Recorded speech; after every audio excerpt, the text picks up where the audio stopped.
আপনার পাঠানো চিঠি দিয়েই শুরু করি। বাদুড়িয়া, উত্তর 24 পরগনা থেকে আপনি পাঠিয়েছেন চিঠি।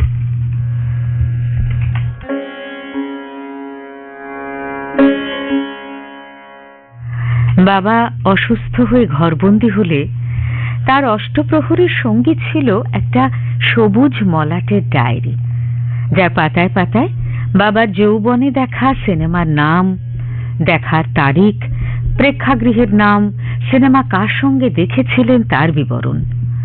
অতীতের স্মৃতি রোমন্থন কখনো কখনো বিধুর করত তাকে। এদিকে বাবার আচমকা অসুখে আমার চলচ্চিত্রের মতো চলতে থাকা জীবনে হঠাৎ ছন্দপতন। সংসারের সব দায়িত্ব কাঁধে এসে পড়তেই চোখ থেকে খসে পড়ল রঙিন চশমা। সে সময় কলেজের পড়াশোনার পাশাপাশি সাংসারিক কাজে প্রতিদিনই বেরোতে হতো। চলৎ শক্তিহীন বাবা পথের দিকে চেয়ে থাকতেন, কখন ঘরে ফিরে সারাদিনে কি কি করলাম, কোথায় কোথায় গেলাম তার গল্প শোনাবো। প্রথম প্রথম যেভাবে বলতাম তাতে বাবার মন ভরত না, নানাবিধ প্রশ্ন করতেন। আমি উত্তর দিতে হোঁচট খেতাম। আত্মানুসন্ধান করতে গিয়ে বুঝলাম আমার দেখা এবং শোনায় বিস্তর ফাঁকি।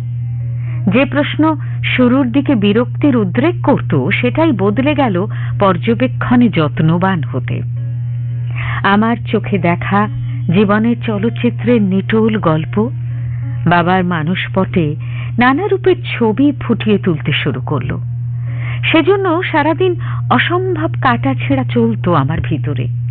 ঠিক কোনটা বলবো, কতটুকু বলবো, কোনটা বাদ দেব, ঘটনার পারম্পর্য বজায় রেখে কোথা থেকে শুরু করব।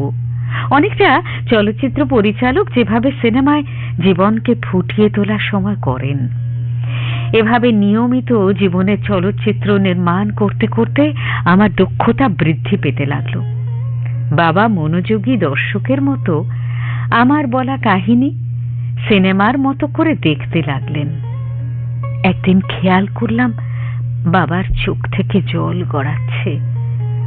আমার অস্পষ্ট উচ্চারণ, কাঁদছো? বাবা বলেন, না তো। তোমার চোখে জল? এই জল কান্নার নয়। গল্প শুনতে শুনতে হয়তো অবচেতনে পূর্বজন্মের কোনো সুখ স্মৃতি মনে পড়ে যাচ্ছে।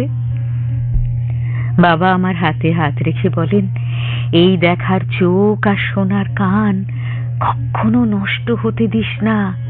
দেখবি চলচ্চিত্রের জীবন আর জীবনের চলচ্চিত্রের মধ্যে কোনো তফাৎ নেই।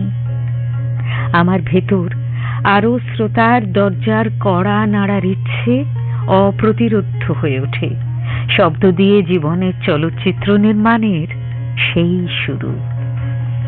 লিখলেন সত্যজিৎ ঘোষ, বাদুড়িয়া, উত্তর 24 পরগনা থেকে।